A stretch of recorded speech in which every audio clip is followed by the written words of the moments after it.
دوستو یاد رکھنا، تگڑا اور مضبوط جوان پتہ کون ہوتا ہے؟ جس کی نظریں پوری طرح اس کے کنٹرول میں ہوں۔ یہ علامت جوانی ہے۔ جس آدمی کا پوری طرح، دو لوگ دنیا میں کبھی کوئی کارنامہ سر انجام نہیں دے سکتے، ایک جو حرام کھاتا ہو، ایک جس کی نظر ناپاک ہو۔ محمد بن قاسم جب یہاں آئے تھے نا، تو ایک دن بڑے پریشان تھے، تو ایک بزرگ کہنے لگے آپ کیوں پریشان ہیں؟ کہنے لگے راجہ دہر سے مقابلہ ہے اور ہماری فوج تو سندھ کے رستے بھی نہیں جانتی، زبان بھی نہیں جانتی، لڑیں گے کیسے؟ 2-4 دن کے بعد ان بزرگوں کی دوبارہ محمد بن قاسم سے ملاقات ہوئی تو بڑے خوش تھے۔ کہا اب آپ کیوں خوش ہیں؟ کہنے لگے وہ میرا مقابلہ نہیں کر سکتا، میں نے تحقیق کر لی ہے۔ کہا کیوں؟ کہنے لگے نظر کا گندہ ہے، اور جو نظر کے گندے ہوتے ہیں وہ میدانوں میں ٹھہرا نہیں کرتے۔ میدان کے لیے نکلنے کے لیے پاک جوانی کی ضرورت ہوتی، تطہیر مزاج ہونا ضروری ہوتا ہے، پاکیزہ افکار اور سچی اور سچی ستھری سوچوں کا ہونا ضروری ہوتا ہے۔ اس لیے فرمایا کہ میرا مقابلہ نہیں کر سکتا۔ حضرت عبداللہ بن حذافہ کمرے میں تھے، تو وزیر کی بیٹی اندر سجی سنوری پہنچ گئی۔ جیسے ہی آپ نے اس کفر کی چال کو دیکھا تو تیمم کر کے نفل شروع کیے۔ وہ ساری رات بیٹھی رہی، رب کا بندہ ساری رات عبادت کرتا رہا۔ عبادت بڑا سہارا ہے، مصلی بڑا سہارا ہے اللہ کے بندوں۔ صبح دروازہ کھولا، وزیر نے اپنی بچی سے پوچھنا چاہتا تھا رزلٹ کیا نکلا، تو وہ کہنے لگی پیچھے ہٹ جا، اب تیرا میرا تعلق کوئی نہیں، میں نے نبی پاک کا کلمہ پڑھ لیا۔ اس نے کہا میں نے بھی زمانہ دیکھا ہے، پر یہ کیا لوگ ہیں، کستوری کے بنے ہوئے، سندل سے دھلے ہوئے، کہ میں ساری رات کمرے میں رہی اور 100 اور 1000 آدمی جس جوان کا مقابلہ نہ کر سکے، اتنا طاقتور جوان کمرے میں رہا اور اسے نظر اٹھا کے نہ دیکھا۔ او کچا رنگ للاری والا جڑا چڑھدا تے لیندا رہندا ہے، اے عشق تیرے دا رنگ محمد چڑھیا پھر نہیں لیندا۔ میں کہا ایک دفعہ نظر اٹھا کے نہیں دیکھا، کمال ہو گئی۔ اتنے بڑے لوگ، اتنی بڑی سعادت مندی، فیروز بختی، معاملہ فہمی حد ہو گئی۔ اللہ اکبر۔ دوستو بادشاہ جب پوری طرح ہار گیا نا، اس نے کہا مار دو۔ تیل گرم کیا ایک کڑاہی میں، اور جب آپ کو اس میں ڈالنے لگے تو آپ کی آنکھوں میں آنسو آ گئے۔ بادشاہ کا خیال ہوا شاید نرم ہو گئے ہیں، کہنے لگا روئے کیوں؟ فرمانے لگے سوچتا ہوں جان ہی ایک ہے، کتنا مزہ ہے اس کی راہ میں جان دینے کا، کتنی لذت ہے اس کے نام پر مرنے میں، کتنا لطف ہے۔ جے تو چڑھیا اتے دار بھی نہیں، تے جے تو وکیا عشق بازار بھی نہیں، تے ایڈا سستا سودا پیار بھی نہیں، تے ایڈا سستا لبدا یار بھی نہیں۔ کئی جنگل گانے پیندے نہیں، کئی دوزخ لنگنے پیندے نہیں، جے وہ اس ملوں بھی مل جاوے، ایدوں سستا ہور بپار بھی نہیں۔ تے کچھ سمجھ نہ آوے لوکاں نوں وہ کادے نال شہید کرے، ڈٹھی یار دے ہاتھ تلوار بھی نہیں، پر او دا خالی جاندہ وار بھی نہیں۔ کہنے لگے ایک جان ہے نا، تو دل کرتا ہے ہزاروں ہوتی تو ایک ایک کر کے محبوب کے نام پہ قربان کرتا، جب میرے پاس ہے ہی ایک، کروں کیا؟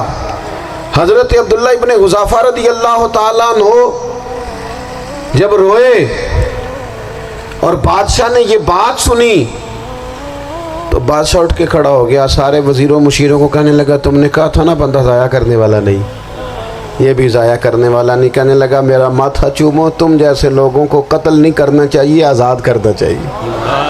عزیز اپنی زندگی سے نا یہ بہت زیادہ ہرس، ہوس، طمع، اور یہ کسی بات کی بھی ہو، ہرس صرف پیسوں کی نہیں ہوتی ہے، شہرت کی بھی ہوتی ہے،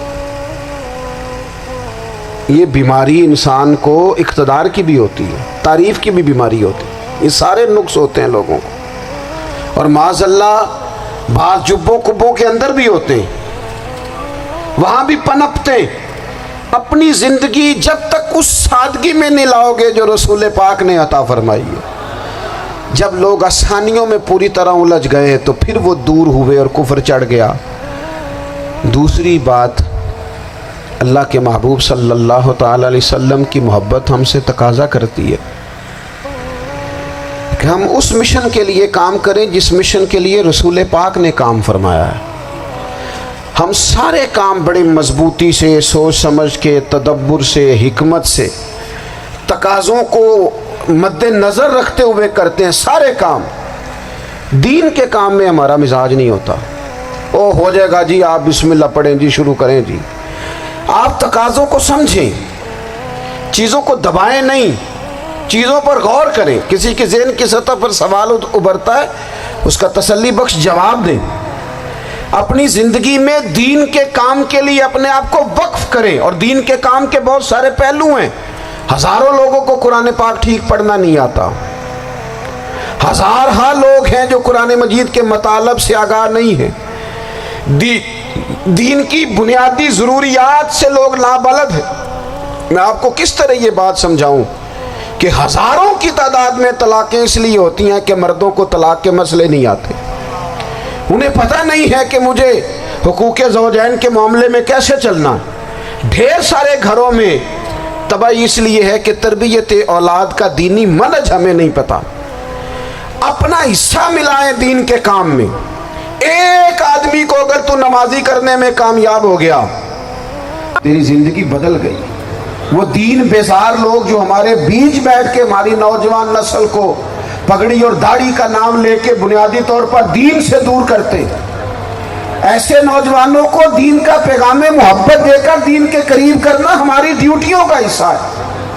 ہمیں ذمہ داری کا احساس کرنا پڑے گا، ہمیں یہ خاص قدم اٹھانا پڑے گا، توجہ دینی پڑے گی۔ مساجد، مدارس، میں آپ سے عرض کروں، اتنی ڈٹ کے مخالفت ہوتی ہے نا مدرسوں کی، اتنی ڈٹ کے۔